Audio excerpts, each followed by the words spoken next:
My name is Marcel Kintscher. I'm a sales engineering consultant, and I have been 8+ years in data and AI.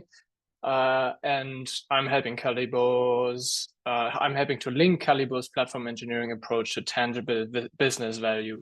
In this video, we are going to speak about Paul Porter, our product manager, and actually jump into the Calibo platform to see how would the activities look like that Paul Porter as a product manager normally deals with in Calibo.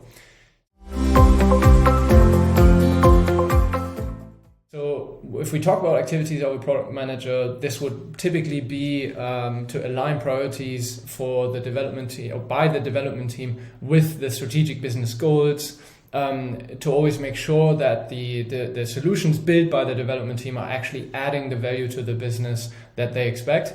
The second one being a really big topic, actually, project and product release management, including topics like resource allocation, making sure projects and products are delivered on time, also managing dependencies between products, and making sure that new products are released according to the company-wide release calendar. And the last one being to actually then drive adoption in the business for the existing applications, to enable the business to actually use these applications and drive the actual value in the business. So we will go into the Calibo platform and perform a couple of steps to see how that will be working for a product manager. And then again, after this, we will compare the Calibo steps versus the traditional way.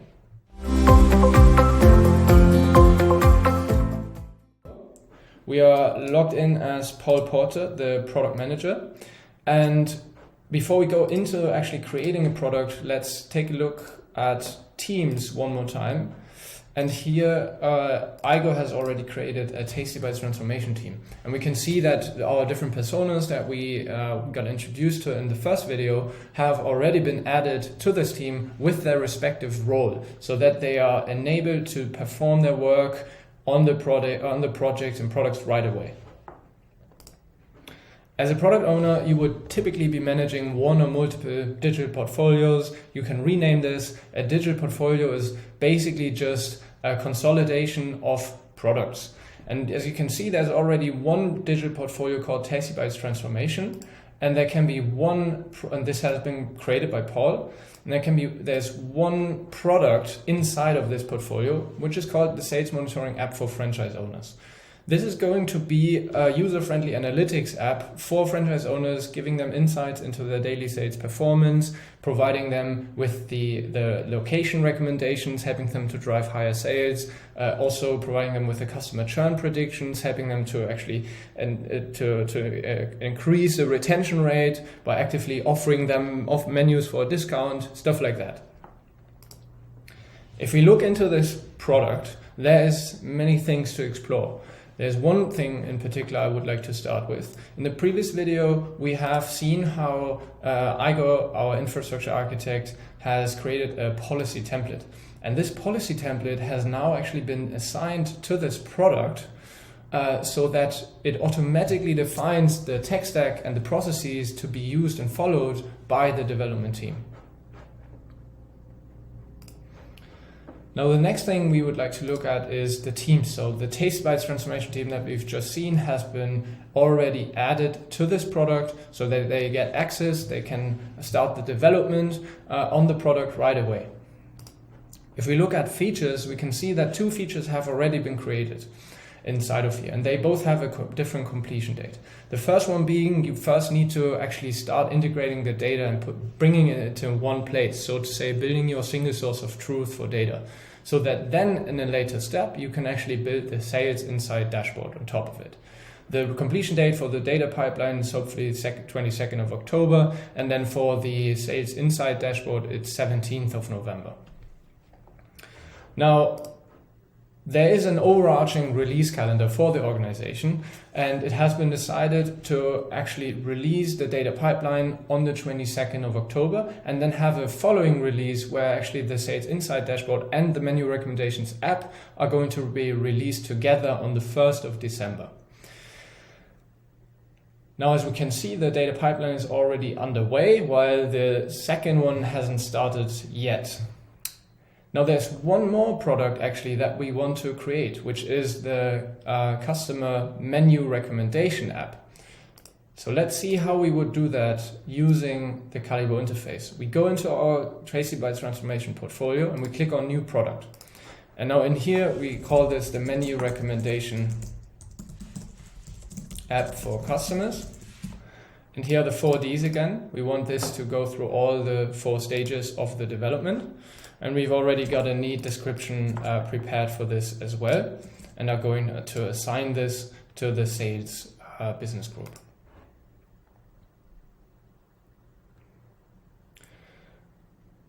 Now with this product being created, we can now give it a priority, assign some custom fields if we wanted to, also milestones. There are 3 milestones we are going to define for this.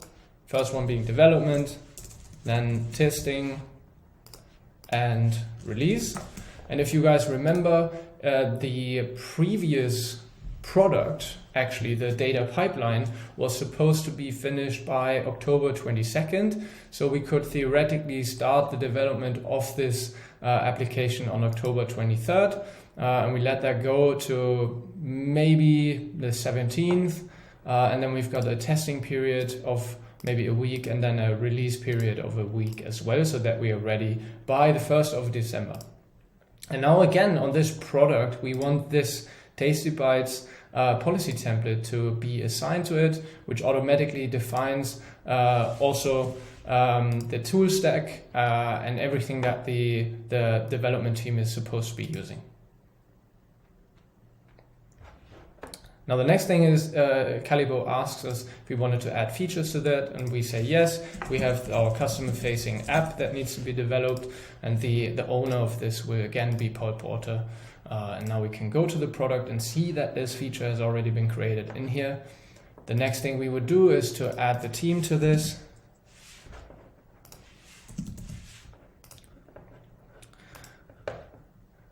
And now the last step being, or the one feature I would like to show you guys is, in case you wanted to add a resource that's already been used in other products and there's no allocation or no resource time available for this resource, then it would tell it here and it would not allow you to actually add any number. It would automatically convert that to 0, which helps to avoid resource overutilization by design.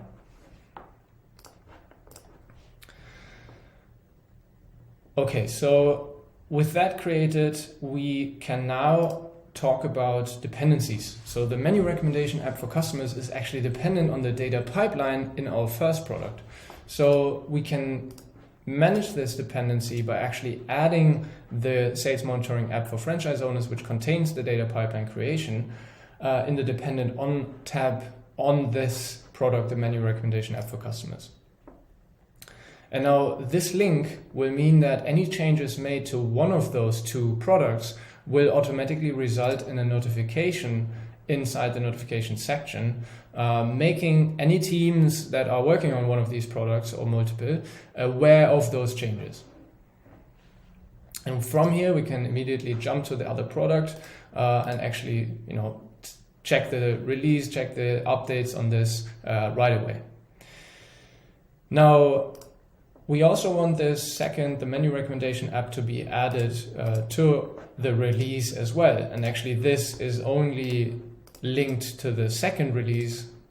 So we add it in here, we add the product release manager, which is Paul Porter ourselves, and we click on join and done. And from here we can always look at the releases in a Gantt chart, for example, to see the progress over time and the release dates as well. Okay, now let's go actually into starting the development. Product manager, this is all preparational work, adding the teams to it, managing dependencies, setting them up.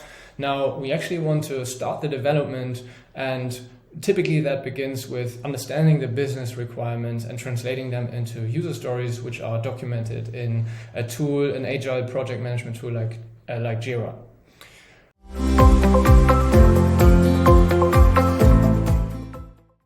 Now, if we go into this first feature, then we go into the define stage. And from here, since we already added and connected the right Jira project to this product in Calibo, we can just type any name of any existing user story in here, and we can add that right away. And now this has been added so that when I click on this link, it would guide me directly to the user story in Jira if I wanted to. And any developer that's been assigned to this product can also find all user stories in this list and can also update them accordingly. Now, having done all that, actually Paul Porter's work is done. Let's go back to our presentation and speak about the benefits of Calibo for a product manager like Paul.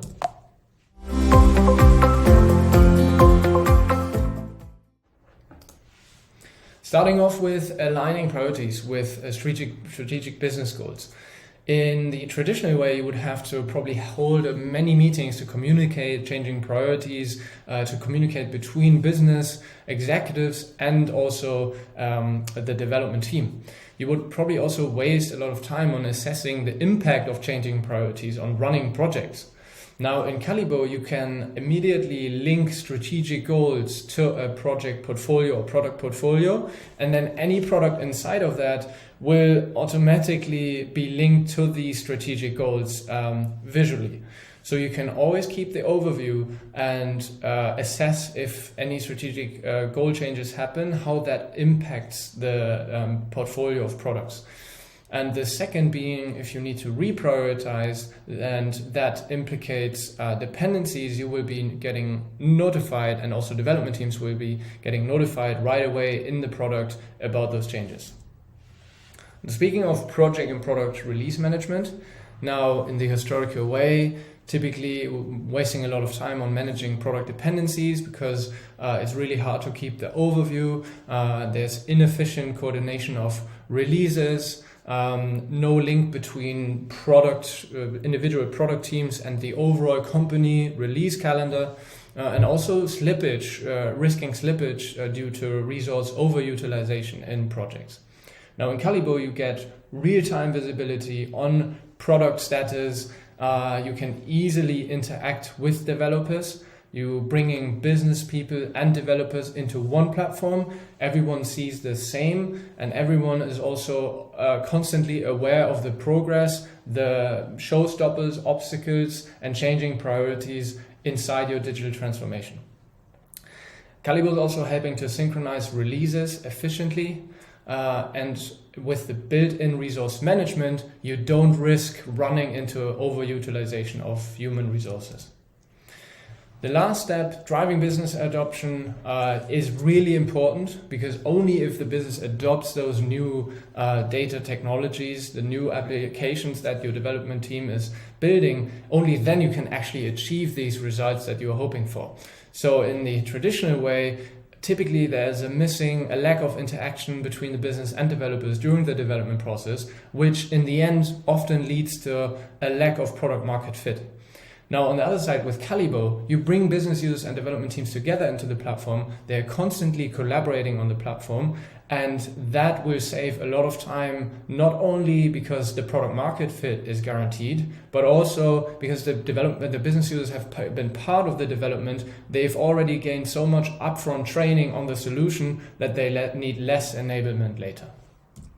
If we summarize that, typically Paul Porter, using Calibo, can be managing product portfolios in line with business goals, keeping the product status overview at any time, efficiently managing resources, releases, and dependencies, and driving business adoption with less resources.